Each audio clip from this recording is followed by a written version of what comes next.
সেনাবাহিনীর প্রধান তাদের সেনা সদস্যদের নিয়ে আলোচনা করছেন সেনা কুঞ্জে বা ক্যান্টনমেন্টে। তো সেই আলোচনার যেই বিষয়বস্তু সেটি আমরা এখনও ক্লিয়ারভাবে জানি না, তবে আমরা কিছু কিছু লিক ইনফরমেশন পাচ্ছি যে সেনাবাহিনীর হয়তো পক্ষ থেকে জরুরি অবস্থা জারি করা হতে পারে, সেটা শেখ হাসিনার হয়তো মদদে এরকম একটি কথা বেশি আসছে। তো এই যে জরুরি অবস্থা জারি বা কারফিউ মানে জরুরি অবস্থা সব কিছুকে নিয়ে এই যে বৈষম্য বিরোধী ছাত্র আন্দোলনের সাথে সম্পৃক্ত ছাত্রনেতারা বলছেন যে জরুরি অবস্থা জারি হলে ছাত্র নাগরিক মেনে নেবে না বৈষম্য নিরসন ছাত্র আন্দোলন। তারা বলছেন যে এই যে এখন সেনাবাহিনীর পক্ষ থেকে বা শেখ হাসিনার পক্ষ থেকে যে শেখ হাসিনা বাঁচার জন্য পালানোর জন্য হয়তো জরুরি অবস্থা জারি করা হতে পারে, সেটাই তারা মেনে নেবেন না। কেন তারা মেনে নেবেন না সেই বিষয়টি পত্রিকায় লেখছেন দ্য মেরুর এশিয়ায় এই সংবাদটি এসেছে। আমি যদি একটু আপনাদের পড়ে শোনাই। জরুরি অবস্থা জারি করা, কারফিউ জারি করা হলে ছাত্র জনতা মেনে নিবে না বলে জানিয়েছেন বৈষম্য নিরসন ছাত্র আন্দোলনের সমন্বয়ক। পরিস্থিতি মোকাবেলায় সরকার জরুরি অবস্থা জারি করতে পারে বলে গুঞ্জন রয়েছে। গুঞ্জনের প্রেক্ষিতে বৈষম্য নিরসন ছাত্র আন্দোলনের সমন্বয়ক প্রতিক্রিয়া জানিয়েছেন। অন্যতম সমন্বয়ক নাহিদ ইসলাম জানিয়েছেন, জরুরি অবস্থা বা কারফিউ ছাত্র নাগরিক মেনে নেবে না। শান্তিপূর্ণ পরিস্থিতি চাইলে গুলি ও হামলা বন্ধ করার নির্দেশ বন্ধ করতে হবে। অসহযোগ আন্দোলনের নির্দেশনা অনুযায়ী চলতে হবে। তিনি বলেন, 19শে জুলাই আমরা কারফিউ ভঙ্গ করে শাটডাউন অব্যাহত রাখার ঘোষণা দিয়েছিলাম। আমাদের সে বক্তব্য কোনো মিডিয়ায় প্রচার করতে দেওয়া হয় নাই। সেই রাতে আমাকে তুলে নিয়ে গিয়ে নির্মম অত্যাচার করা হয়েছে। এই ঘোষণার জন্য এবং আন্দোলন প্রত্যাহার ও সরকারের সাথে আলোচনায় বসার জন্য জবরদস্তি করা হয়। ছাত্র জনতার শান্তিপূর্ণ আন্দোলন করছিল। সরকার দমন নিপন করে সেটি সংঘাত ও সহিংসতার দিকে ঠেলে দিয়েছে। কারফিউ, ইন্টারনেট বন্ধ করে শত শত মানুষকে হত্যা করা হয়েছে। এবার এরকম পরিস্থিতি হলে কারো জন্যই পরিণতি ভালো হবে না। মানে ছাত্রনেতারা তারা ধারণা করছেন যে এই যদি জরুরি অবস্থা জারি করা হয় তাহলে সেনাবাহিনী আরেকটি বুলডোজার বা অত্যাচার নির্যাতন ছাত্রদের উপর করতেই পারে, কারণ তাদের উপর আর বিশ্বাস নেই। সেনাবাহিনীর উপরে আসলে সেরকম বিশ্বাস রাখা যায় না।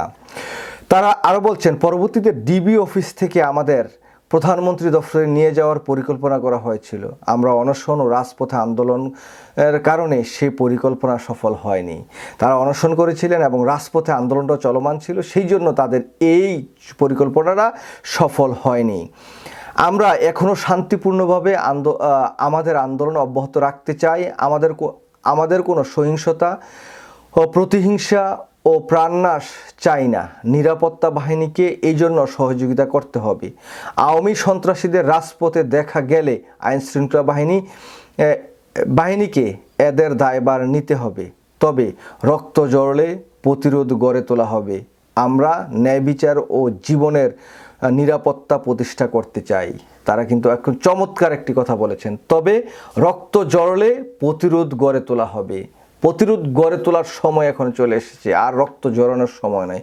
এখন রক্ত ঝরবে এই খুনি সন্ত্রাসী তাদের। তারপরে আরেকটু পড়ি। গণজোয়ার তৈরি হয়েছে।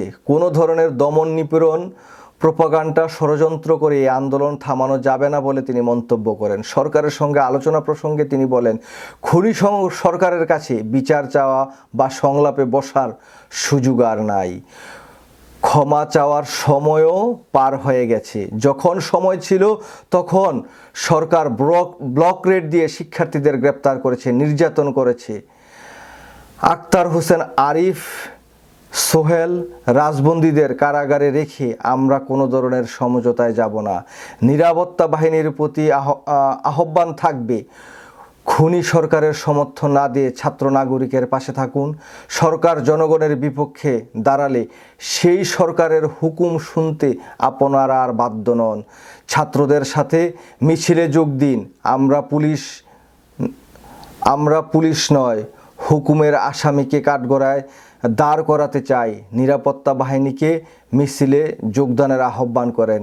মানে তারা বলছেন আমরা পুলিশকে নয়, হুকুমের আসামি যায় তাকে মানে কাঠগড়ায় দাঁড় করাতে চায়, নিরাপত্তা বাহিনীকে মিছিলে যোগ দিতে।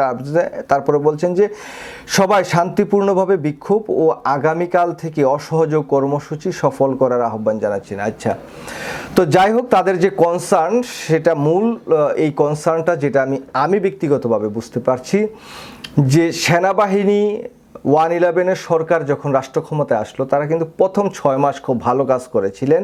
তারপর থেকে কিন্তু তারা বিভিন্নভাবে কিভাবে অর্থ উপার্জন করা যায়, নেতাকর্মীদের দ্বারা সাধারণ মানুষদেরকে পিটানো, এই সেই আজেবাজে অনেক কাজ করেছেন। এই জন্যই কিন্তু এখন এই যে আমাদের যে ছাত্র জনতা ভাইয়েরা আছেন তারা চান না যে দেশে কোনো জরুরি অবস্থা জারি হোক। সেটা আসলে ব্যক্তিগতভাবে আমিও চাই না, কারণ এই সেনাবাহিনীকে আর বিশ্বাস করা যায় না। আর সেনাপ্রধান যেহেতু শেখ হাসিনার একদম পরমাত্মীয়, তাহলে এই সেনাপ্রধানকে দিয়ে বাংলাদেশের ভালো কিছু হবে সেটা ধারণা করা যায় না। এটাই প্রতীয়মান হবে যে সেনাবাহিনী যদি রাষ্ট্র ক্ষমতায় নেয় তাহলে শেখ হাসিনার পূর্ব পরিকল্পনা মাফিক তিনি যা যা করতে চেয়েছেন আবার সেই ভারতীয় গোয়েন্দা সংস্থা রয়ের যে পরিকল্পনা সেটা হয়তো বাস্তবায়নের কোনো পরিকল্পনা আবার নতুনভাবে তারা নিতে সুযোগ পেয়ে যাবে। সেই জন্য বাংলাদেশের বিজ্ঞ নাগরিক যারা আছেন, সেই আগে এরকম অনেক উদাহরণ আছে, তাদের একজনকে বসিয়ে শেখ হাসিনাকে ক্ষমতা থেকে বিতাড়িত করে এই জায়গায় ডক্টর মোহাম্মদ ইউনূস আছে, তাকে এই গুরু দায়িত্বটা দেওয়া যায়। তারপরে সুশাসনের জন্য নাগরিক বদিউল আলম আছে, তারপর এরকম অনেক কিন্তু আছে, ভালো ভালো অনেক লোক আছে, তাদেরকে দিয়ে একদম সুশীল যারা আছেন, নিরপেক্ষ যারা এই দীর্ঘদিন নিগৃহীত হয়েছেন, ছাত্র জনতার পক্ষে কথা বলেছেন, এরকম লোকজনকে দিয়ে রাষ্ট্রটা কিছু সময়ের জন্য পরিচালনা করতে দিতে হবে।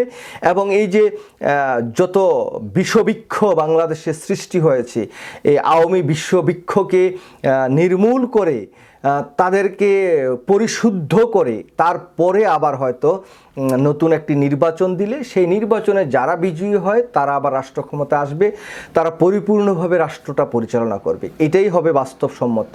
তবে এই যে সরকার বা সেনাবাহিনী যদি এরকম কিছু চায় তাহলে সেটা কিন্তু ফলাফল খুব একটা ভালো হবে না, পজিটিভ হবে না, কারণ ছাত্ররা চায় না যে জরুরি অবস্থা জারি করুক।